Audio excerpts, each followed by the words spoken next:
सरगम हाथ में ढोल लिए गली गली घूम रही थी। उसकी आंखों में आंसू थे। आते जाते लोग सरगम को ढोल बजाते देख रहे थे। एक पतली दुबली कमजोर सी लड़की, गले में इतना भारी ढोल का वजन और हाथों में पड़े छाले, सरगम की गरीबी का दुख बयान कर रहे थे। चलते चलते सरगम थक गई। उसने अपना ढोल गले से उतारा और एक मंदिर की सीढ़ियों पर बैठ गई।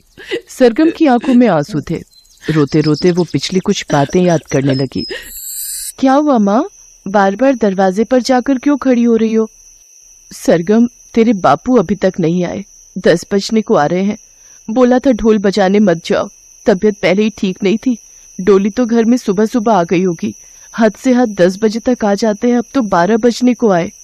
माँ, तुम चिंता में अपनी तबीयत खराब कर लोगी। रुको, मैं बंसी काका को देख कर आती हूँ। वो भी तो कल शादी में बापू के साथ ही गए थे। भाभी, ओ जानकी भाभी। ये क्या हुआ? अरे, आपके हाथ पर प्लास्टर, ये सब क्या है जी? जानकी भाभी, बारिश ज्यादा हो रही थी। रास्ते में कीचड़ था। रिक्शा उलट गया और हम दोनों गिर गए। सरजू के सीधे हाथ में फ्रैक्चर हो गया।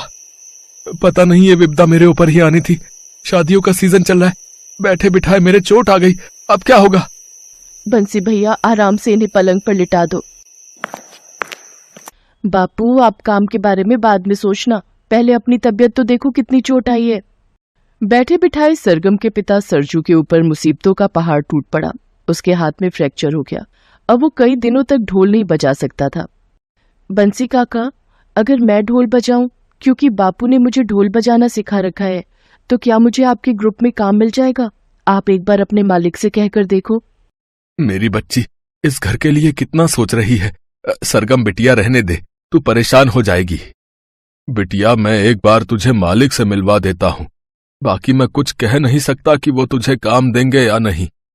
बापू, एक बार बात करने में क्या जाता है, मैं बात करके आती हूँ। सरगम बंसी के साथ उनके मालिक के पास जाती है, जो पूरा शादी बैंड चलाता था। मालिक बहुत ही खड़ूस स्वभाव का था और भी बहुत सारे बैंड वाले और ढोल वाले भी वहीं खड़े थे। तेरा दिमाग खराब हो गया बंसी? इसे देख तो सही। फूंक मारो तो उड़ जाएगी ये। इतना वजनदार भारी ढोल उठाकर क्या शादी के फंक्शन में बजा सकती है ये? अरे तू तो जानता है ढोल बजाना इतना आसान नहीं। गले में टांगते ही हवा टाइट हो जाती है। घंटों ढोल बजाना कोई आसान बात नहीं। चल जा बिटिया, घर जाकर चूल्हा चौका कर। तेरे बस का नहीं है ढोल बजाना। मैंने अपने ढोल ग्रुप की बदनामी थोड़े करनी है तुझे ग्रुप में शामिल करके। देख, मुझे माफ कर बिटिया। जब तेरा बापू ठीक हो जाए तब आ जाएगा। ठीक है, जा। पर मालिक, एक मौका देकर तो देखो। मैंने बापू से बहुत अच्छा ढोल बजाना सीखा हुआ है। मैं बचपन से घर पर ढोल का बहुत अभ्यास करती थी। अरे बंसी, इसे समझा। मेरे पास इतना टाइम नहीं है। शाम की बारात में भी जाना है, सबको ड्रेसअप होना है। तुझे भी तो चलना है। इसे घर छोड़कर आ और जल्दी से सारे ग्रुप में शामिल हो। बारात टाइम पर निकलेगी, तब ढोल वालों को टाइम पर पहुंचना है। चल बिटिया, तुझे घर छोड़ देता हूँ। सरगम की आंखों में आंसू आ जाते हैं। वो एक लड़की थी, इसलिए उसे कोई भी काम नहीं दे रहा था। दिन पर दिन घर की हालत और खराब होती जा रही थी। घर में पैसे खत्म हो गए थे, पर कोई कितनी ही मदद करता। क्या हुआ माँ, तुम तो खिचड़ी के लिए दाल चावल लेने गई थी। सबने उधार देने से मना कर दिया। कोई भी नहीं दे रहा। कुछ समझ नहीं आ रहा बेटी, क्या करूं? तेरे बापू को अगर ये बात बताई तो उन्हें और चिंता हो जाएगी। माँ, चिंता मत करो, मैं कुछ न कुछ इंतजाम करके ही लौटूंगी। हे भगवान, सुबह से शाम हो गई। मैंने माँ से कहा था कि मैं कोई न कोई इंतजाम कर लूंगी, पर सब लोगों ने मुझे लड़की समझकर काम नहीं दिया। उन्हें लगता है मैं ढोल नहीं बजा पाऊंगी, पर ऐसा नहीं है। भगवान, मैं बजा पाऊंगी। मैंने बापू से बहुत अच्छा ढोल बजाना सीखा है। सरगम अभी सोच ही रही थी कि तभी मंदिर में एक जोड़ा शादी के लिए आता है। वो बहुत गरीब लग रहे थे। उनके साथ कोई भी ढोल या बैंड बाजा नहीं था। अरे मोहन भाई, कम से कम एक ढोल वाले को ही बुला लेते, कुछ तो रौनक लग जाती शादी में। तू तो जानता ही है रघु, ढोल वालों से पूछा था पर पैसे बहुत मांग रहे थे। मेरी इतनी गुंजाइश नहीं थी कि मैं कोई ढोल वाला ग्रुप बुक कर सकता। अब क्या ही कर सकता हूँ। वो देख मोहन, वो सामने सीढ़ियों पर एक ढोल वाली बैठी है। मैं उससे पूछता हूँ, शायद कम पैसों में वो मान जाए। अच्छा जा, पूछ कर तो आ। सरगम वहाँ से जाने ही लगी थी कि लड़का उसे आवाज लगाता है। सुनो, आज मेरे दोस्त की शादी है। क्या तुम मेरे दोस्त की शादी में ढोल बजा दोगी? हम बहुत गरीब हैं, ज्यादा पैसे नहीं दे पाएंगे। तुम बता दो कितने पैसे लोगी? भैया जी, आपको जो ठीक लगे खुद दे देना। मैं तो वैसे भी घर ही जा रही थी। मुझे बहुत खुशी होगी अगर मैं आपके दोस्त की शादी में ढोल बजाऊं। ठीक है बहन, तो फिर तुम ढोल बजाना शुरू करो और ऐसा ढोल बजाना कि मेरे दोस्त की शादी में रौनक लग जाए। मेरा दोस्त, उसकी होने वाली पत्नी, उसके परिवार वाले सब खुशी में झूम के नाचे। और फिर सरगम ढोल बजाना शुरू करती है। शादी में आए सब लोग उसके ढोल बजाने पर नाचना शुरू हो जाते हैं। मंदिर के पास सड़क पर खुशी का माहौल बन जाता है। सरगम अपने सारे दुख भूलकर बस खुशी से ढोल बजा रही थी। उसने ऐसा ढोल बजाया कि राह चलते लोग भी एक लड़की को इतना बढ़िया ढोल बजाते देखकर कुछ देर अपनी गाड़ी और स्कूटर रोककर खड़े हो गए और उसे ढोल बजाते देखने लगे। वहीं से एक बारात जा रही थी। शादी में बैंड बाजे और ढोल वाले सब सरगम को ढोल बजाते देख रहे थे। उनके मालिक की नजर जब सरगम पर पड़ी तो वो हैरान रह गया कि एक लड़की इतना सुंदर ढोल बजा रही है। ये तो बहुत हैरानी की बात है। सरगम को लड़के का दोस्त 200 रुपए पकड़ाता है। सरगम उन पैसों को लेकर घर आ जाती है। बैंड का मालिक अभी भी सरगम के बारे में ही सोच रहा था। वो अपने ढोल वालों से उस लड़की के बारे में पूछता है। मालिक, वो तो अपने सरजू की बेटी है। सरजू वो दूसरे शादी बैंड में जो ढोल बजाता है। आजकल उसके हाथ में फ्रैक्चर है। कुछ दिन पहले रिक्शा से गिर गया था। उसके बाद मेरा मिलना उससे हुआ नहीं। ये उसी की लड़की है। मेरे ख्याल से सरगम नाम है लड़की का। अच्छा, एक काम कर, सरगम को यहाँ बुला, मुझे उससे बात करनी है। ठीक है मालिक, मैं जाते हुए बोल दूंगा, वो कल आपसे मिलने आ जाएगी। वो ढोल वाला सरजू के घर जाता है और सारी बात बताता है। सरगम अपनी माँ के साथ बैंड वाले व्यक्ति से मिलने जाती है। सरगम बेटा, तुम बहुत अच्छा ढोल बजाती हो। अगर मैं तुम्हें अपने ढोल के ग्रुप में शामिल करूं तो कितने पैसे लोगी? उस व्यक्ति की बातें सुनकर सरगम के चेहरे पर खुशी आ जाती है। चलो एक काम करते हैं, महीने में जितने भी शादी ब्याह या और कोई फंक्शन हुआ करेंगे उसके हिसाब से मैं तुम्हें रुपए दे दिया करूंगा। नहीं, मैं चिंता नहीं कर रही साहब। अभी तक सबने मुझे लड़की समझकर मना कर दिया था, पर आपने मुझे नौकरी देकर मुझ पर बहुत बड़ा एहसान किया है। आपका बहुत बहुत शुक्रिया। मालिक, बहुत जगह मेरी बच्ची गई, पर सबने इसकी कदकाठी देखकर यही कहा कि ये ढोल नहीं बजा सकती। ये तो हिम्मत हार चुकी थी। इसके बापू को अभी ठीक होने में 3-4 महीने लग जाएंगे। आपने हम पर बहुत एहसान किया, जो मेरी बच्ची को काम दे दिया। चिंता मत करो बहन, अब तुम्हें पैसों की कोई परेशानी नहीं होगी। मैं जानता हूं सरगम बहुत मेहनती है। अब जब ये मेहनत करेगी तो मेहनत का फल तो इसे मिलेगा ही। ठीक है बिटिया, कल एक शादी में ढोल बजाना है तो तुम समय पर आ जाना, ठीक है? सरगम को उसकी मेहनत का फल मिल जाता है। उसे शादी बैंड में ढोल बजाने का काम मिल जाता है। उसकी अच्छी पगार थी, अच्छे पैसे मिल जाते थे। अब घर में पैसों की कोई कमी भी नहीं थी। बाकी ढोल वाले भी सरगम के साथ बहुत अच्छे से व्यवहार करते थे। सरगम खूब मेहनत करती, शादी ब्याह में ढोल बजाती। कभी कभी कोई और फंक्शन होता तो वहां भी उसे ही ढोल के लिए बुलाया जाता, क्योंकि लोग उसके ढोल को बहुत पसंद करते थे। ये देखकर मालिक भी खुश था कि उसे भी तो एक मेहनती ढोल वाली मिली थी, जिसकी वजह से उसका काम और बढ़ गया था।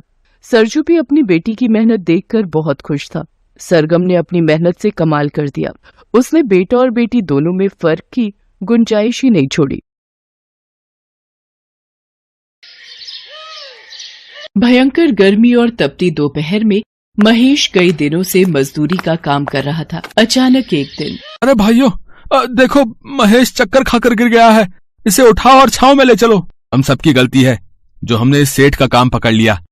कितनी बार तो कह चुके हैं कि दोपहर में जब गर्मी होती है थोड़ी देर काम रुकवा दें, पर यहाँ हमारी कोई सुनता कहाँ है। चलो भाई, फिर से काम पर लग जाते हैं, वरना सेठ जी आ गए तो 2 बातें और सुना देंगे और पता चले कि हमारी पगार में से काट लेंगे। ये सब क्या हो रहा है, हैं? मैंने तुम्हें यहाँ काम करने के लिए रखा है या कि फालतू की बातें करने के लिए? और महेश, तू यहाँ लेटा क्यों हुआ है? काम नहीं करना क्या आज? या फिर आज के तेरे 100 रुपए काट लूं? सेठ जी महेश को काम करते हुए चक्कर आ गए थे, इसलिए हमने उसे छांव में लिटा दिया। तुम मजदूरों के सहारे अगर मैं ऐसे काम करने लगा फिर तो मुझे 2 साल एक घर बनाने में लग जाएंगे। महेश, अगर दोबारा ये गर्मी से बेहोश होने का नाटक किया तो मैं तुझे नौकरी से निकाल दूंगा। हाँ। महेश और बाकी मजदूर चुपचाप फिर से काम पर लग गए। अब वो लोग बीच में काम छोड़कर जाते तो सेठ उनके पैसे मार लेता, इसलिए सभी मजदूर उसके खिलाफ कुछ नहीं कह सकते थे। महेश काम करके शाम को सेठ से कुछ उधार पैसे लेने जाता है। अरे अंधे, तू पिछले 10 मिनट से पंखा बंद करके झाड़ू लगा रहा है। हैं? हो गई झाड़ू? अब जल्दी से पंखा चला और सामने कूलर का बटन भी खोलता जा, और मेरे लिए बढ़िया सी ठंडाई बर्फ डालकर बना ला। चल जा। जी मालिक, अभी बना कर लाता हूँ। कामचोर कहीं के, फिजूल की तनख्वाह खाने की आदत पड़ गई है? और एक काम नहीं करते, बताओ। हाँ महेश, क्या काम है? तू बोल। मालिक, कुछ पैसे उधार चाहिए थे। मेरे घर का पंखा खराब हो गया है और बिना पंखे के रात को बीवी बच्चों को बहुत गर्मी लगती है। अगर आप कुछ पैसे उधार दे देते तो मैं घर के लिए एक नया पंखा खरीद लेता। तेरा दिमाग खराब हो गया है? मेरे पास इतना फालतू का पैसा नहीं है जो मैं तुम सारे मजदूरों पर उड़ाता रहूं। मुझे भी अपना घर चलाना भाई। और तुम लोगों को क्या गर्मी लगेगी? तुम तो वैसे भी खुली हवा में सोने वाले हो। आजकल इतना अच्छा मौसम है, बाहर आंगन में चारपाई डालकर सुला दिया करो बीवी बच्चों को। मैं पैसे उधार नहीं दूंगा। तेरा क्या भरोसा, कल तू बीमार होकर घर पर बैठ जाए तो मेरे तो पैसे चले जाएंगे ना। और हाँ, बहुत दिनों से देख रहा हूँ तू काम बहुत धीरे कर रहा है। कल सुबह जल्दी आ जाना। महेश उदास होकर घर आ जाता है। क्या हुआ जमुना, ये पिंकी लेटी क्यों हुई है? और सोनू कहाँ है? पिंकी को उल्टियां हो रही हैं। सोनू बराबर वाले मेडिकल से दवाई लेने गया है। सारी रात गर्मी से बच्चे सो नहीं पाते हैं, इसी वजह से तबीयत खराब हो गई है बच्चों की। तुमने पंखे के बारे में बात की? ये तो थी, पर सेठ जी ने साफ मना कर दिया। ज्यादा जोर डालूंगा तो कहीं नौकरी से ही ना निकाल दे। ये लो माँ दवाई। माँ, बहुत गर्मी लग रही है और जी भी घबरा रहा है, थोड़ी सी हवा कर दो। पिंकी बिटिया, आ मेरी गोदी में आजा, मैं तुझे हवा करता हूँ। पता नहीं हम गरीबों के साथ ऐसा क्यों होता है। ये अमीर लोग हमारी परेशानी को क्यों नहीं समझते हैं। थोड़ी सी मदद कर भी देंगे तो उनका क्या चला जाएगा। और फिर उधारी तो मांगे हैं, तुम तो काम करके पैसे चुका देते। एक बार कल फिर कोशिश करता हूँ, शायद सेठ जी का दिल पिघल जाए। महेश एक बहुत ही गरीब मजदूर था। छोटे से कमरे का किराया, रोजाना की रोटी सब्जी, भला 200 रुपए रोजाना कमाने वाला एक गरीब महेश नया पंखा कहाँ से खरीदता। महेश ने सोचा कि वो दोबारा एक बार कोशिश करके देखेगा। महेश और सारे मजदूर काम में लगे हुए थे। बहुत देर से सेठ का कहीं पता नहीं था। क्या बात है महेश, आज तो सेठ जी कहीं नजर नहीं आ रहे, तभी माहौल में शांति है। सही कह रहा भैया, नहीं तो अब तक 10 बार आकर हमें टोक चुके होते। हो सकता है गोदाम में बैठे होंगे और पंखे और कूलर की ठंडी हवा खा रहे होंगे। क्या करूं, क्या सेठ जी से दोबारा पंखे के लिए पैसे मांगू? एक बार बात करके देखता हूँ। अब तो शाम होने वाली है, सेठ जी यहाँ तो आए नहीं है। मैं खुद ही गोदाम पर चला जाता हूँ। महेश गोदाम पर पहुंचता है तो उसे वहां पर सेठ जी दिखाई नहीं देते। तभी उसे सेठ जी के कराहने की आवाज आती है। अरे, ये आवाज तो बेसमेंट से आ रही है। यहाँ तो बहुत अंधेरा है। अरे सेठ जी, ये सब कैसे हुआ?